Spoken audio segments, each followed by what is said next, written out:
जैसे हो दोस्तों, मैं राहुल खन्ना के इस वीडियो में आपका स्वागत है। दोस्तों, जानता हूं मैं कि बहुत दिनों बाद आज वीडियो में आपके सामने हूं और आज का टॉपिक ये है कि हमने मडमिंग को कैप्चर किया, हमने तुंडा नेम को कैप्चर किया, कुंडा नेम को कैप्चर किया। इसके पीछे का ये वजह है कि आपको इसका पता चले ये सिस्टम है क्या। इसके लिए नहीं बनाया गया है कि सिर्फ आप देखें और उसको रख दें। अलाइव ब्रेथ हर वीडियो इसलिए बना रहा है कि आपको उस वीडियो से बहुत कुछ सीखना है, समझना है। अभी फ़िलहाल शादियों का दौर जारी है और शादियों में हमारे बच्चे ये भी मुझे सवाल करते हैं कि सर प्रेम विवाह है तो वो कैसे उसको हम रोकेंगे, हमारा प्यार हो गया वगैरह वगैरह वगैरह वगैरह। तो इन सभी लोगों के लिए ये वीडियो है। प्लीज़ ये वीडियो लास्ट तक देखें, मैं क्या कहना चाहता हूँ और आप तक ये बात पहुँचा सकता हूँ कि नहीं, ये आप लास्ट में देखिए। प्यार मोहब्बत के विरुद्ध में मैं कभी नहीं था और उसके बारे में कभी मैं बात नहीं करूँगा, क्योंकि ये नेचुरल प्रोसेस है और तो नेचुरल प्रोसेस को हम नेचुरल रहने देते हैं। लेकिन क्या होता है कि आपके एक के शादी करने से पूरा प्रभाव आपके फैमिली पर पड़ता है। क्योंकि आप ऐसे तो लोग हो नहीं जिनके अभी किसी का संप्रदाय बना है जो अभी ट्रेंडिंग में आया है। आप वो लोग हैं जिनकी रूढ़ी, प्रथा, परंपरा सभी में कुछ ना कुछ छिपा हुआ है। आप ऐसे समाज के लोग हो जिनके इसमें प्रकृति से रिलेटेड कुछ होता है। मुझे एक आदमी ने पूछा था, सर जी बोले आप शादियों में 7 फेरा लेते हैं, 7 भंवर लेते हैं, तो 7 ही क्यों? सवाल जायज़ था, लेकिन इसके पीछे का रीज़न भी जायज़ है। जिस पेड़ का एक पार्ट लाकर हम उसे मंडा कहते हैं और हम उसे शादी के मंडप में लगाते हैं, एक्चुअली उस पेड़ में एक पार्ट कितने होते हैं? जड़, छाल, उसका फल, उसका फूल, उसका पत्ता, उसका तना और ऐसे अन्य प्रकार के 7 अंग उस पेड़ को होते हैं। और इस पेड़ के बारे में ज़्यादा सूक्ष्म जानकारी ट्राइबल के अलावा किसके पास होगी? और इसलिए हम लोग उस 7 अंगों का उपयोग करते हैं भंवर में। ऐसे ही हर चीज़ों का यहाँ पे जो मीनिंग है वो हमें मिल जाएगा। लेकिन हम लोगों को ये समझ में नहीं आता कि हमारे जो नेंग दस्तूर हैं वो पूरी तरह से प्रकृति पे डिपेंड है, जिसमें किसी का भी नाश हो ऐसा कुछ भी नहीं है। इस चैनल पे जो वीडियो डाला गया, जिस वीडियो का नाम है मडमिंग, और वो मडमिंग मैंने उड़ीसा में जाकर डॉक्टर झंकार जी का मैं कैप्चर किया था। इसके पीछे का ये रीज़न है दोस्तों कि आपको समझाया जाए कि जो प्राकृतिक और प्राचीन जो नेंग है वो नेंग आपके कल्चर में है और उसे संजोए रखना नहीं रखना वो आपकी जिम्मेदारी है।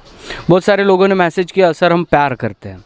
देखिए, प्यार होना स्वाभाविक है, लेकिन आपको आपके गोत्र में जो आपको कुपारलिंगों ने जो गोत्र दिए हैं उस गोत्र में शादी करना ये भी आपका एक कर्तव्य है। क्योंकि आप जब जन्मे हो इस गोत्र में, आपको अगर अभिमान है कि आप आदिम हैं, कि आपको अभिमान है कि आप गोंडियन हैं, आपको अभिमान है कि आप इंडिजिनस है, तो आपको अपने संस्कृति सभ्यता के अनुसार फॉलो करना पड़ेगा।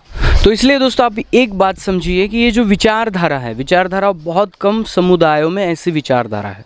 जब केपी प्रधान जी से और नसीब कुसरे जी, नारायण मरकाम जी ऐसे विद्वानों से जब जाके पूछा गया कि सर हम मडमिंग क्यों करते हैं, तब उनके जो उत्तर आए ना, उस उत्तर से आप भी समझ सकते हैं। बहुत सारे वीडियो डले हुए हैं, अगर नहीं पता तो मडमिंग मैं बता दूं, अभी मडमिंग का सीजन शुरू होगा, हमारे बच्चे आज मडमिंग करेंगे। तो आप सभी को अनुरोध है कि नज़दीक में कोई भी आपको भूमिका मिलेंगे, नज़दीक में आपको गोंडी नेंग करने वाले लोग मिलेंगे, प्लीज़ उनको बुलाइए और उनके हाथों से अपना मडमिंग करिए। लड़कियों की बात या लड़कों की बात करूं तो वो पहले से सपने देखे हुए हैं कि मैं इतना ग्रैंड करूंगा, मैं उतना ग्रैंड करूंगा। और इसमें ना जो गोंडियनों में है, बहुत सारे कल्चर को उनको एंजॉय करना नहीं आता या समझ में नहीं आता, इसलिए वो एंजॉय कर नहीं पाते और ये रीज़न दे के वो लोग नहीं करते। लेकिन दोस्तों, जब तक आप इसे अपनाओगे नहीं, ये बढ़ेगा कैसे, ये टिकेगा कैसे, रहेगा कैसे? इसलिए आपको आगे आना पड़ेगा समाज के युवकों और युवतियों को, और शर्त रखनी पड़ेगी कि मेरा विवाह, मेरा मडमिंग होगा तो बिल्कुल गोंडी नेंग की तरीके से ही होगा।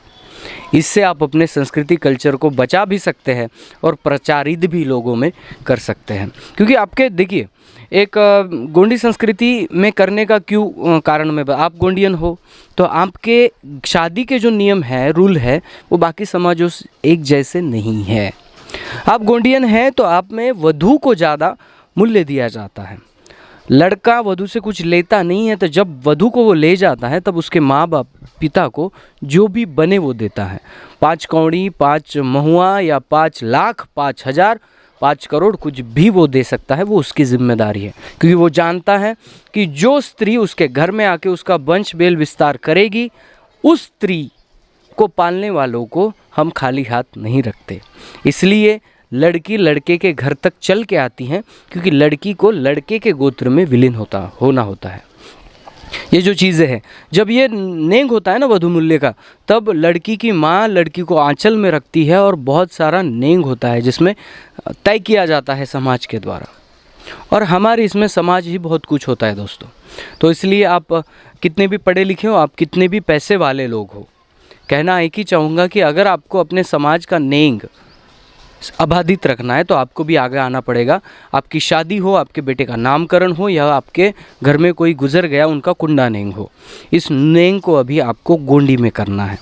अभी भूमिका आपके एरिया में आएंगे, अगर नहीं आते हैं तो जैसे कि मैं नीचे मेरा मेल नंबर हमेशा देता हूँ, उस मेल पे मुझे मेल कीजिए, आप तक भूमिका पहुँच जाएगा। ऐसी व्यवस्था हम कर लेंगे। लेकिन दोस्तों ये आपकी जिम्मेदारी बनती है कि गोंडी संस्कृति से ही आप अपना नेंग करिए, क्योंकि आप करेंगे तो आपको देखकर 100 लोग और करेंगे, और वो 100 लोग और करेंगे तो उनको देख के हज़ारों लोग और करेंगे।